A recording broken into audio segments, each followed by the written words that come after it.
This week at NASA. We have the Promise Academy.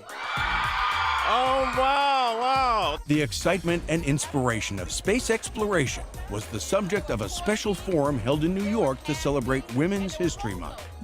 NASA's Deputy Administrator Lori Garver and Associate Administrator for Education and former astronaut Leland Melvin attended the event at the Stephen Weiss Studio in Greenwich Village to meet with 200 young women from middle and high schools in the city. NASA is a wonderful, wonderful place that is making a difference in people's lives every day. Our satellites look back on the planet to help us learn what's happening with our own planet so that we can have a more secure future. And we are looking out into the solar system and beyond. How many of you dream out here? Got some dreamers? Well, I want you to take those dreams and talk to these trailblazers and figure out how to make those dreams become a reality. Co-sponsored by fashion designer Donna Karen's Urban Zen Foundation and the Foundation for Advancing Women Now, founded by singer Mary J. Blige. The event encouraged the students to consider careers in the STEM fields of science, technology, engineering, and math. The students also uplinked their questions to NASA astronaut Katie Coleman, orbiting 220 miles above the Earth on the International Space Station. What is your normal daily routine while in space? I float out of my cabin and I start reading right away on the computer about what we're going to do that day. I'll have already seen the plan from the day before and studied the things that I need to study for that day, but we always look for last-minute updates. This Earth-to-Space exchange was one in a series held in conjunction with educational organizations worldwide and is an integral part of NASA's Teaching from Space program. Well, Tony, it is so much fun up here. With the date of their scheduled launch to the International Space Station fast approaching, the 3 Expedition 27 crew members not yet in space were honored as they departed the Gagarin Cosmonaut Training Center in Star City, Russia.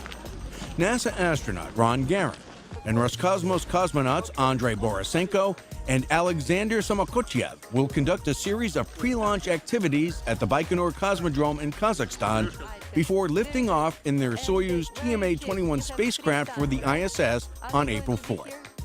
2 days later, they'll join Expedition 27 Commander Dmitry Kondratyev and flight engineers Katie Coleman and Paolo Nespoli aboard the orbiting complex. The cargo that Space Shuttle Endeavour will carry to the International Space Station joined the orbiter at the Kennedy Space Center's Launch Pad 39A. Endeavour's final mission, STS-134, will be to deliver the Alpha Magnetic Spectrometer 2 and the Express Logistics Carrier 3 to the ISS.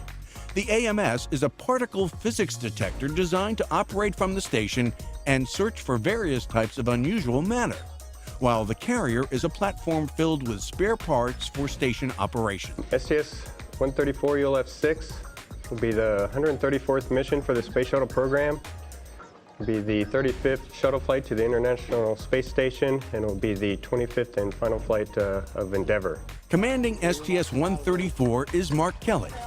Piloting Endeavour will be Greg Johnson.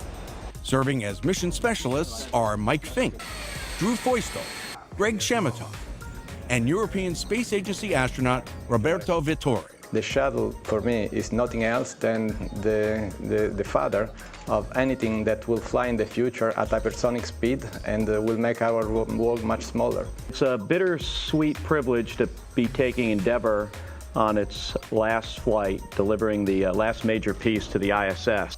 Endeavour is targeted for launch on April 19th at 7:48 p.m. Eastern. NASA Administrator Charles Bolden was the guest speaker at the Marshall Space Flight Center's Small Business Alliance meeting. Bolden joined with Marshall Center Director Robert Lightfoot and Glenn Delgado, Associate Administrator of NASA's Office of Small Business Programs in Washington, to welcome more than 400 local, regional, and national business owners and managers to this semi-annual event. Small business, as everybody has said so far, is not only crucial to NASA, but it's crucial to the nation.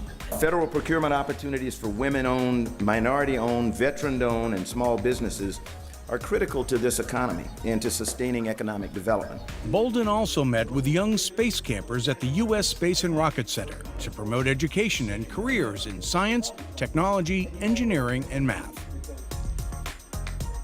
And now, centerpieces. So many people on both the government and industry teams work so very hard to build this wonderful high-tech facility.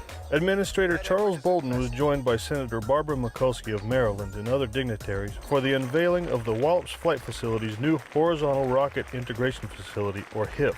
The genius of the private sector working with government is going to lead the way in commercial spacecraft to take cargo to the space station.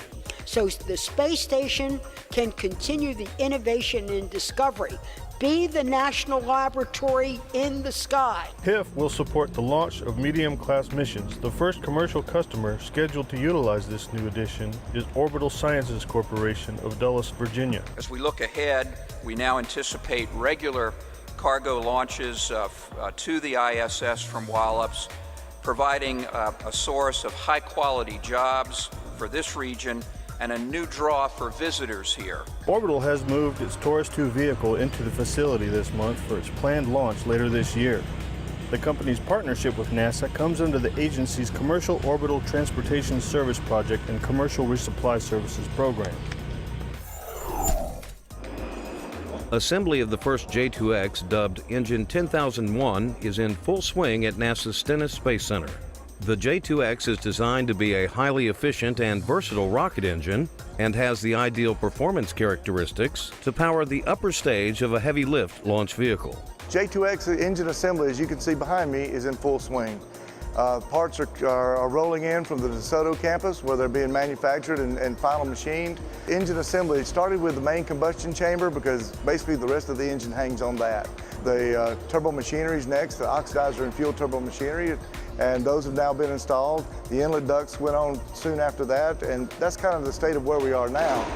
Well, with the original design, we figured exactly how the engine should go together. But of course, this is our first time building the engine, and so we're going to learn things as we go. In addition, we've used Delmia simulations where we can actually take the 3D model and put a human in there to tell exactly how to assemble the engine and take different parts off and put different parts on. That's been really helpful. Well, we spent the last 10 months working on the A2 test stand to convert it from Space Shuttle main engine testing to J2X engine testing. Some of the modifications were on the plumbing systems for the cryogenic propellants and the gases, some structural modifications to accommodate the different access requirements and mounting for the engine, and also the electrical system upgrades involving the control system.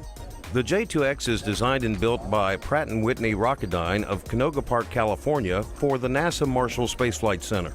Hot fire testing of Engine 10001 is targeted for later this summer at Stennis.